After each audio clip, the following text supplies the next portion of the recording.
রাসূলুল্লাহ সাল্লাল্লাহু আলাইহি ওয়াসাল্লাম তিনি বহু হাদিসে বলতেছেন, তোমরা দাড়িটাকে ছেড়ে দাও, মুছটাকে খাটো করো, ছেড়ে দাও। তাহলে আমরা একেবারে উল্টা, দাড়ি ছেড়ে দিতে হবে, মুছটাকে করতে হবে, কেটে ফেলে দিতে হবে, ছোট করতে হবে, খাটো করতে হবে। অথচ কিছু রাজনৈতিক নেতা আছে যাদের কোনো দাড়ি দেখা যায় না, মুছে বাম্বার করো, এমন মুছ ঘাস করে না, মাস্তান টাইপের যারা তারা মুছে। এক শ্রেণীর বাবা আছে, তারা দাড়ি মুছমা কখনোই কাটে না। এবং এক শ্রেণীর আবার ইসলামিক লেবাসদার, ইসলামিক দল যারা বলছে দাড়ি ছাটা দলিল আছে, দাড়ি ছাটা দলিল আছে। কিন্তু 4-5 জন দাড়ি বিষয়ে আলোচনা করছে, বিস্তারিত আলোচনা করছে, আপনার তো মনে নেই। দাড়ি ছাটার হাদিস আছে, দাড়ি ছাটা কি আছে? হাদিস আছে। আব্দুল্লাহ ইবনে উমর রাদিয়াল্লাহু আনহু এর আমল হচ্ছে এক মুষ্টি রেখে বাদ বাকি দাড়ি ছেটে ফেলা। এটা হচ্ছে কার আমল? আব্দুল্লাহ ইবনে উমর, উমরের ছেলে আব্দুল্লাহ। উমরের ছেলে আব্দুল্লাহর আমল হচ্ছে এক মুষ্টি রেখে বাদ বাকি করে ফেলে দেওয়া, ছেটে ফেলা।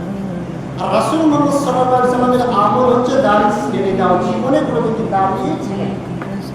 এখন আমরা কি রাসূলকে মানব না আব্দুল্লাহকে মানব? কথা বোঝার চেষ্টা করুন। হাদিস দুটাই দাঁড়িয়েছে, ঠিক মতো করে আনতে হবে। আমরা একেবারে উল্টা, যেটা আমাদের পক্ষে সেই হাদিস না, যেটা আমাদের বিরুদ্ধে যায় সেটা আমরা মানি। তাহলে দাড়ি ছাটার হাদিস আর আপনাকে উমর দাড়ি ছেড়ে দেওয়া, ছাটাও যাবে না, কাটাও যাবে না, এটা কারণ ইমাম সাল্লাল্লাহু আলাইহি ওয়াসাল্লাম, আবু বকর রাদিয়াল্লাহু আনহু, উসমান রাদিয়াল্লাহু আনহু, আলী রাদিয়াল্লাহু আনহু, সমস্ত সাহাবায়ে কেরামদের আমল দাড়ি কাটাও যাবে না, ছাটাও যাবে না, একেবারে ছেড়ে দিতে হবে। রাসূলের আদেশ, দাড়ি ছেড়ে দেওয়া। আমরা উল্টা হাদিস থাকলে তার আমল করতে হবে, আমল কিন্তু আমল করতে হবে।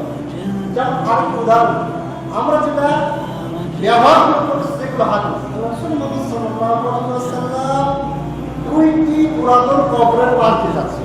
কয়টি কবর?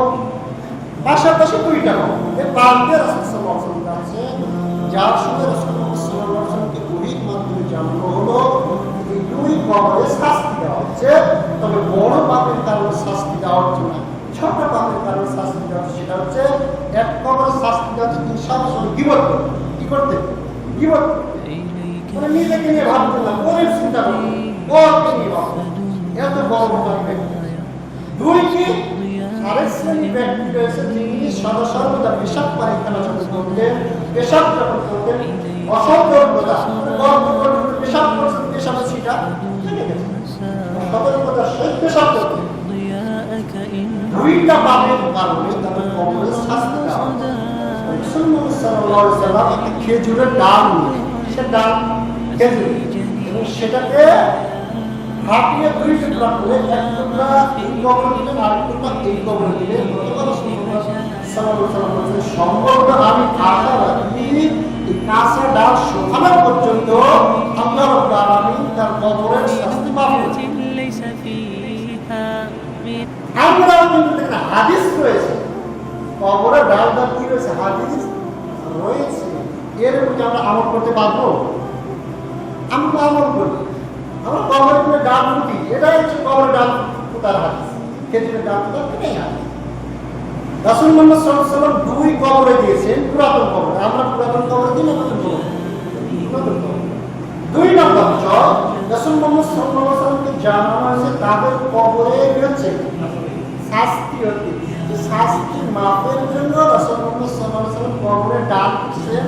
তাহলে আমি সন্তান কি জেনে গেছি ডাল বাপ জাহান্নামী? যারা ডাল করতেছেন বুঝতে আপনি জেনে গেছে, মনে করো তার বাপ জাহান্নামী, শাস্তি দেওয়া হচ্ছে।